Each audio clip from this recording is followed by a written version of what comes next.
few hours ago, we learned JJ's restaurant was cited in that deadly explosion on the Country Club Plaza in February. OSHA cited JJ's because it didn't have an emergency action plan.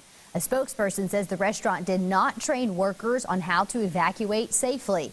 Heartland Midwest was also cited for several things, including failing to provide a work area without hazardous conditions and for allowing a worker to smoke in the area of a natural gas leak.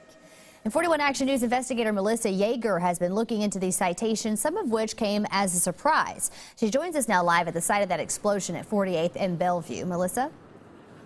Well, attorneys for the restaurant that once stood here and for the boring company that was working here the night of the explosion both expressed outrage over these citations. But OSHA tells me they did an extensive investigation here at the site, interviewed employees, employers, and potential witnesses before coming to this conclusion. And as a result, JJ's restaurant is now facing a $2,000 fine, and Heartland Midwest is facing more than $160,000 in fines resulting from the tragedy.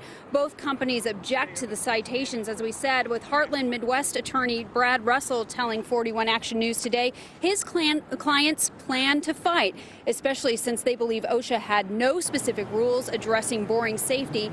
He says his clients complied with all interviews, obeyed all state laws, and do not understand how OSHA came up with their findings.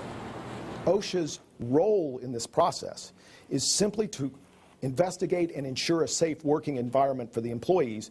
We find it very interesting that the Heartland employees don't see anything wrong with how we performed, yet somehow OSHA wants to conclude that we are willful violators of rules that didn't even exist at the time of this explosion.